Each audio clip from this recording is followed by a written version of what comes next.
President-elect Donald Trump delivering again on his promise to bring jobs to America. Cheryl Casoni from our sister network, Fox Business, here now with the big business deal that he just struck with Japan. Cheryl? Well, good morning, guys. Donald Trump took a meeting yesterday with Masayoshi Son. He is the CEO of Japanese conglomerate SoftBank to solidify a deal that would bring a $50 billion investment into the United States, with the potential to add up to 50,000 jobs here. Now, this deal, a win for the president-elect, who immediately took to, well, or else Twitter, to say Masa of Japan has agreed to invest $50 billion in the U.S. toward businesses and 50,000 new jobs. Trump also introduced the Japanese billionaire. So, ladies and gentlemen, this is Masa of SoftBank from Japan, and he's just agreed to invest $50 billion in the United States and 50,000 jobs. One of the truly great men. Thank you. He also tweeted, he said this, quote, Masa said he would never do this had we not won the election.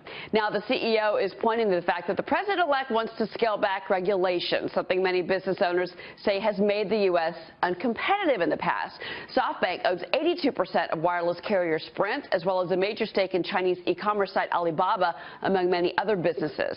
Sprint had attempted to merge with T-Mobile, but was shot down by regulators. Shares of Sprint hit their best levels in 2.5 years back on Tuesday. Those are your headlines. Back to you guys. All right, thanks, Cheryl. President-elect Trump adding another notch to his past year. Earlier today, Time magazine named him Person of the Year. Mr. Trump called it a great honor. The magazine said it was a pretty straightforward decision for them. Then talked about his search for a Secretary of State, Mr. Trump did. He says Mitt Romney is still under active consideration. And the expanding search has nothing to do with the recent past these two men share together. It's not about revenge. It's about what's good for the country. And I'm able to put this stuff behind us. And I hit him very hard also, you know, which is very nice that the press doesn't cover that. I'm very happy about that, actually. Chief National Correspondent Ed Henry is live outside Trump Hotel in Washington, D.C. on Pennsylvania Ave. Ed, good morning to you. It appears they continue to move forward quickly. What is your sense about what you're hearing? Yeah, well, look, the president-elect himself today said he'll have more announcements today and tomorrow on other non-Secretary of State jobs. Remember, you still have Veterans Affairs, a big job, obviously, to try to fix that, all of the problems there. The Department of Homeland Security, keeping this nation safe. So there's a whole bunch he still has to do, and he says he's moving quickly on that. On top of Secretary of State, he said likely next week. You mentioned Mitt Romney still alive, despite these reports suggesting, well, maybe he's tilting towards General Petraeus or Ambassador John Bolton. So that is still very much up for grabs. And then, by the way, in terms of outreach, Mayor Rahm Emanuel of Chicago, another Democrat, coming in this very hour to meet with Donald Trump in New York at Trump Tower. Remember, Al Gore, the former vice president, was there a couple of days ago, so maybe surprising Democrats that he's doing all this outreach. And I think the other point to make is when you look at these picks coming fast and furious, think about what the New York Times said 1 week in. They said the transition was in disarray and that he was behind schedule, basically, and things were falling apart. He has now really picked that up and is ahead of where a lot of other Democrats and Republicans are. You're outside the hotel. Give us a sense. Apparently business is humming there. Apparently some questions as well. What do you have on that? Well, Vice President-elect Mike Pence was here last night giving a speech about the conservative agenda, but also obviously using this backdrop to promote the Trump brand. The government of Bahrain is having a reception here tonight, and there's been a lot of chatter here in Washington that foreign diplomats are snapping up hotel rooms, conference rooms to hold big events here, money that will go into the pockets, obviously, of the Trump organization. Critics are saying this is a conflict of interest, though, as you know, the president-elect has been insisting he's pulling back from the family business. What?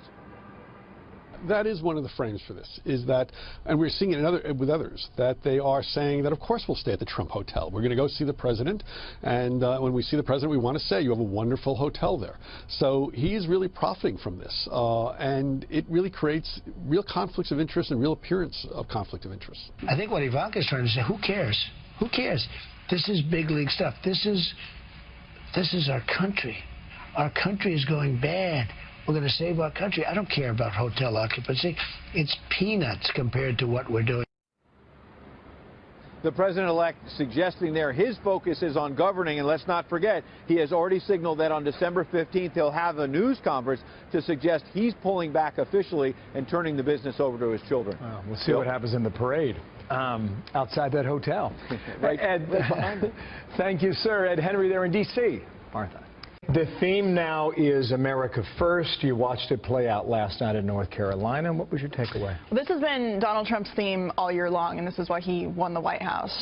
You know, we've seen in the past week that he wants these deals, business deals, jobs to stay at home with the carrier deal and the announcement from SoftBank that they're going to invest double the amount of money that they promised before to invest. And Donald Trump has made it very clear that he's going to be working with Congress and Paul Ryan to foster a business-friendly environment within the country so that all businesses can thrive here at home rather than having to go overseas, whether it's through a reduction in the corporate tax rate, tax reform, or repealing Obamacare, which has had an enormous negative effect on job growth in this country over the past 7 years. Let me come back to that whole theme in a moment here. But first, James Mattis, do you think he gets the waiver from Congress? I think he will. Republicans actually last night put the waiver issue into the spending bill that's coming up for a vote at the end of this week. If Democrats want to deny James Mattis his waiver based on that issue, there will be a government shutdown, and it will be their responsibility. So Republicans are pushing the issue. It expedites the issue to make it happen before Donald Trump takes office on January 20th, before he's sworn in.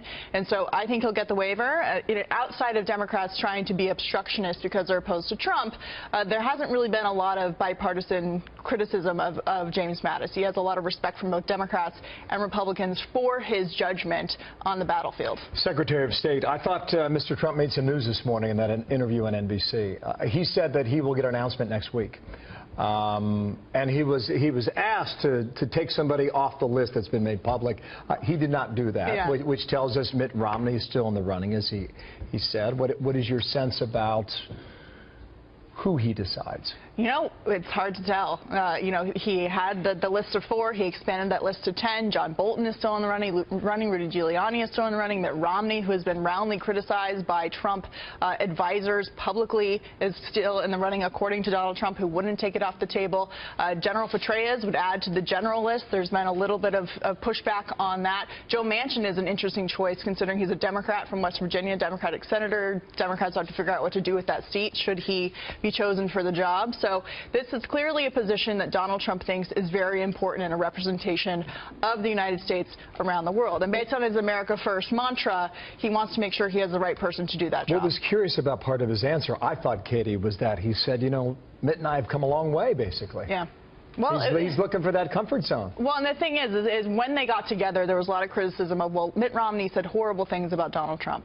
But the bottom line is that they were willing to put aside their differences, their egos, and really come together about what they can do for the betterment of the country. Whether they were able to reconcile all of their viewpoints, whether it's on Russia or other issues, so that Romney gets the position, is another story. As we just saw, there's a lot of people in line for the job, and I'm sure Donald Trump will make the best decision that he thinks to represent his Make America Great Again slogan all around the world. You commute between Washington and New York City. We know what's going on in this town. Yeah. Give us a sense of Washington when you tick off a list of things to do. Tax reform, Obamacare, infrastructure. A lot of promises out there. Well, how is that now being received? Well, considering Republicans are running the Senate and the House at this point, a lot of those promises can be, fulfilled. It's more difficult when there's a split government to make that happen. But there's always a danger in over-promising, as President Obama did in his first term. So Donald Trump doesn't seem to be worried about that, but it seems like they're ready to get things done. Their Obamacare repeal is on the table as soon as the new Congress and as soon as Donald Trump is sworn in. They're ready to get things rolling in D.C. for the first time in a while. I believe we're in the process of putting together one of the all-time great cabinets that has ever been assembled in our nation's history. We have some great people going to be named over the next couple of days, too. But to accomplish our goals, we must reject the failed approaches of the past. We must move past the tired conventional thinking of Washington, D.C. So that was President-elect Donald Trump speaking in Fayetteville, North Carolina earlier tonight as part of his thank you tour. But the liberal mainstream media, they refuse to accept that Donald Trump will be your next president. Now to take a look at one of the so-called news networks, look how they're treating your president-elect. This was a whitelash. This was a whitelash against a changing country. It was a whitelash against a black president in part. I want to recognize a lot of our viewers at home. This is frightening to them, and I think we should acknowledge that. This may feel to a lot of our viewers at home like a national emergency. Why? Because Steve Bannon has been described as someone who has been described as a white supremacist, as someone who is an anti-Semite. Inflammatory words about Islam from Donald Trump's choice to be his White House National Security Advisor. This hour, hateful groups emboldened by Donald Trump's election. Online opinions moving offline. He did talk unity at his big rally in Cincinnati. The problem was, you know, he kind of dissed Hillary Clinton. The crowd chanted, "Lock her up." The crowd was mostly white. Still with us, Donald Trump's former campaign manager, Corey Lewandowski, and joining us now, former Obama economic advisor, Austin Goolsbee. You know, Corey, I've gone over these numbers a lot with Austin over the years. 13 million more Americans on food stamps, 8 million more in poverty since Obama's president, the lowest labor participation rate since the 70s, the worst home ownership rate in 51 years. Let's go to Donald Trump from earlier today, and let's look at him announcing the deal with SoftBank. $50 billion investment, 50,000 jobs. Watch this. So, ladies and gentlemen, this is Masa of SoftBank from Japan, and he's just agreed to invest $50 billion in the United States and 50,000 jobs. And he's one of the great men of industry, so I just want to thank you very much. Thank you. Thank you very much. So, Austin, I'll ask you, President Obama said, well, what's he going to do with Carrier? Wave his magic wand? How's he going to get all these companies to invest? Well, it appears that his magic wand is called a telephone, and he picks up the phone, and he got the deal done that Obama couldn't get done.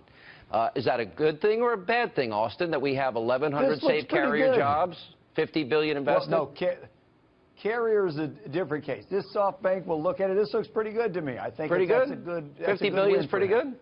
Yeah, 50. I just think pretty that's a good win. Now, I would highlight that Obama's added more than 15 million jobs since 2010, so he better step up his game as president to try to match that. But I think this was a good win for him. Yeah, I know. And that's, Corey, that's exactly why Pennsylvania, Wisconsin, Michigan, and Ohio were easy wins for Donald Trump, or relatively easy. That's why the majority of America voted against him. But it's but he didn't campaign in New York, New Jersey, and California because we don't have a system based on the popular vote. Corey. I didn't say we did. I didn't say we did. No, look, Sean, Donald Trump has been the president-elect of this country for just over 4 weeks. He saved 1,000 jobs in the state of Indiana, which means 1,000, not only those direct 1,000 jobs, but 1,100, but all the extra jobs that go along with that, which means a great Christmas, which you can say again, Merry Christmas, because Donald Trump is now the president. You can say it again. It's okay to say. It's not a pejorative word anymore. The other thing is, $50 billion and 50,000 jobs in the first 4 weeks.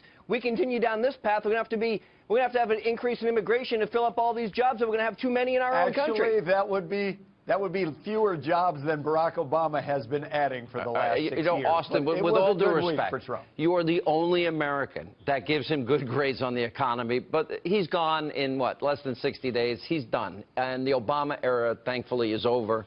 And we'll survive, and we'll clean up his mess. Do you have a problem with a 10% repatriation rate for trillions of dollars for multinational corporations? Do you have a problem with a 15% corporate tax rate? Yeah, because corporations, we know, don't pay taxes. They pass the cost on to consumers, don't they? Well, you're kind of mixing a few things there. On the corporate rate, as you know, what they're actually talking about is cutting corporate taxes by a lot and paying for it by putting a national sales tax equivalent onto consumers. I have some problems with that. The 10% repatriation I didn't see the national rate, sales tax aspect of it. Did you, Corey? They're not calling it a national look, Donald sales tax, Donald but Trump that's has never the said anything about a national adjustment. They're calling it. Look, I never heard Donald it. Trump has never said anything about a national sales tax, and what he said was No, he's our talking about country a deserves to border be adjustment. competitive. That's good. What he said is our country deserves to be competitive with all the other industrialized countries in the world, and we pay a higher marginal tax rate if you're a business than everybody else does. So let's put our economy on par or better than the others. So let's lower the corporate tax rate to 15% so we can be competitive again. What's wrong with America First? Boy, there's nothing wrong with lowering the corporate tax rate if you pay for it. And we're going to see if he's willing to pay for it. We're going to get lectured on the Economic Council advisor that gave us more debt than 43 presidents before him combined. Cut the deficit in half, Sean. Before him combined. The deficit in half. By the way, Corey, isn't this a much better experience than CNN? You got to admit, it's much better. Well, the good news, look, it's not 8-on-1, which I appreciate. I don't mind the 1-on-1. I'll do that all the time. No, it's actually 2-on-1. It's me and you against him. That's right. I'm not used to these odds. We have a good time over here, Corey. You're going to like it. All right. I want my steak dinner when you get to New York, Mr. Goolsbee. You owe me a steak dinner with wine. I owe you. Yes, you do. Thank you. All right. All I got left on there is for a baked potato, though. You're not getting steak. Corey, welcome back. It's good to see you. And joining us now in an exclusive interview, Donald Trump's former campaign manager, Corey Lewandowski. Corey, good to see you. Hey, thanks for having me, Sean. You know, maybe I'm old-fashioned, yes, sir, no, sir, yes, ma'am, no, ma'am, but, when you ask people to do something for you and they do it, saying thank you is not a bad thing to do, and it seems to be going over very well. The crowds are huge, and he's planning on doing a number of other of these rallies.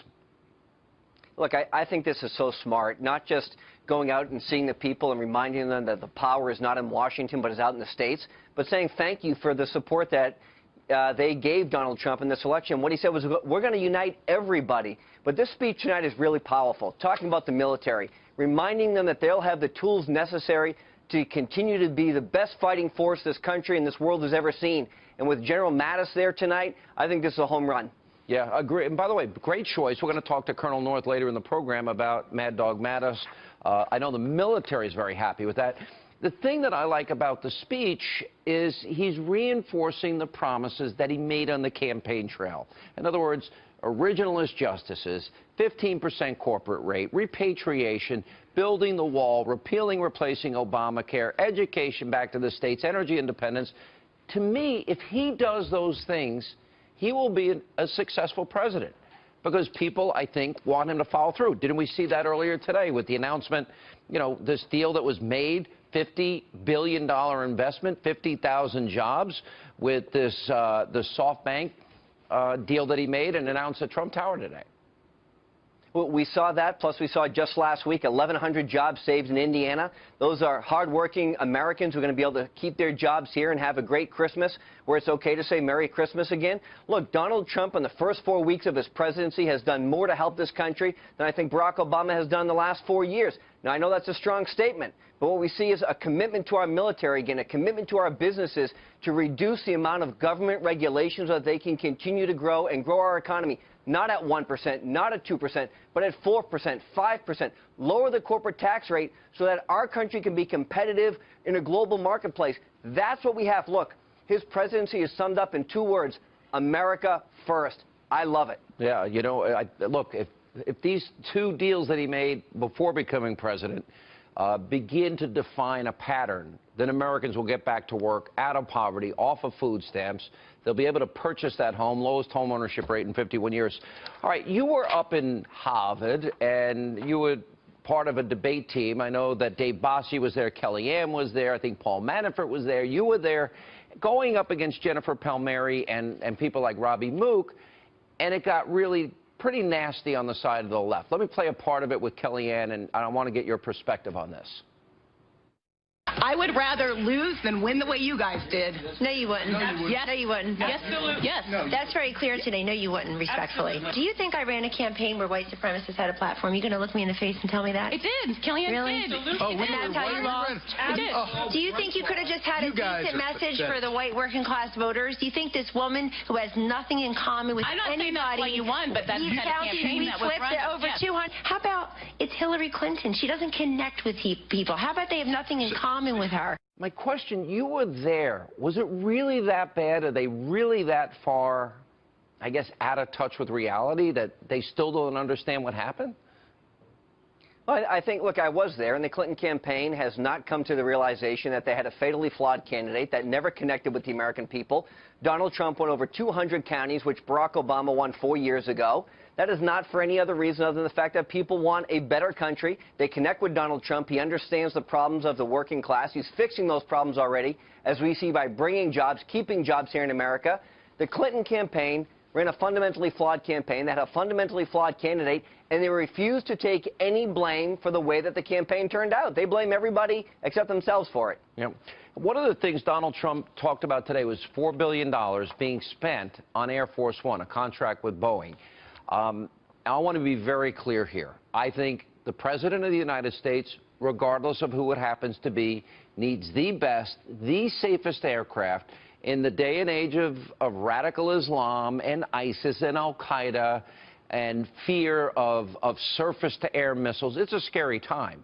So Air Force One will need defenses that no other plane needs. It's the right thing to do. But $4 billion, here's what Donald Trump said earlier. Well, the plane is totally out of control. It's going to be over $4 billion. It's for Air Force One program. And I think it's ridiculous. I think Boeing is doing a little bit of a number. We want Boeing to make a lot of money, but not that much money. Okay, thank you. USA Today said $3.2 billion, but somewhere in that range, which is astronomical. I can't fathom any plane or two planes costing that amount of money. Your thoughts? Well, here's what it is. Look, Donald Trump is a businessman who understands how to control costs to be successful. And taking over the role as the CEO of the United States, it's a $4 trillion budget, and he's looking at $4 billion and saying, is this the best we can do? Let's shave the cost.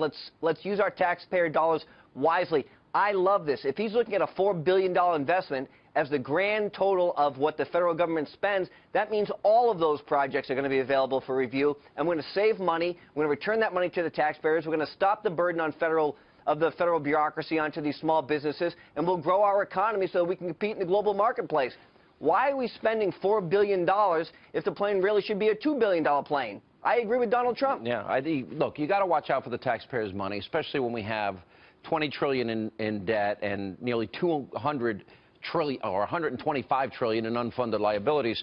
Let me ask you this question. There's an article today. It quoted Congressman Flores of Texas, and the article talked at length about how some Republicans, and we know a lot of them were not on board with Donald Trump. I would even say Speaker Ryan, he even admits he didn't see what was happening in the country, not even in his own home state. But the gist of the article was, oh, let's just pass those things that we agree with Donald Trump about, like cutting taxes, reforming the tax code, the easy things, and then the things we disagree on we'll deal with later. Why do I feel that they're never going to want to do the things later, and they're only going to want to pass the things they want to pass? It's sort of like you always get the tax increase, and you never get the spending cuts. You always get the amnesty, you never get the wall. Is this an indication of President-elect Trump that he better pay very close attention to what these Republicans are doing? Because if he wants immigration reform and tough immigration laws and tough vetting of refugees, he better get it up front, because otherwise he gives away his leverage? Well, I think so. Look, I think the first 100 days of this administration are going to be critical to make sure that his agenda is being accomplished and being put forth. And he is going to Washington, D.C. with a mandate, and I think the Republicans have to recognize that. He won more electoral votes than any president Don't give up since your Ronald leverage. Reagan's re-election. You don't trust the Republicans any more than I do. Look, I don't, and what I know is that Donald Trump is a businessman, and he knows how to accomplish deals. He knows how to make sure that people both walk away from the table happy, but he's also made a promise to the American people, and that promise is to build a wall on the southern border and to protect U.S. citizens. And the number one job of a president of the United States is to make sure that your citizens, both here and abroad, are safe.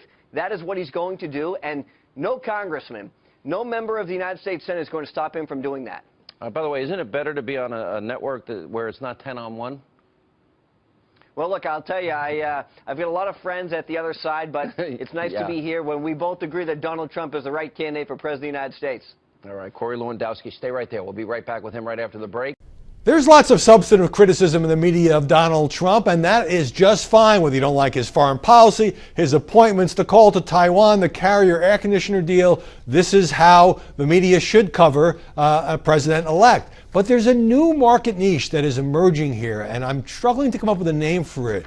It is kind of like fine wine, W-H-I-N-E, because it gives a platform to people who just don't like Trump and says he's screwing up their lives. Really, seriously. You have Billboard interviewing Madonna who offered, I guess I have to describe it as sexual favors to any man who would vote for Hillary Clinton during the campaign. She now says that Trump's election feels like someone died.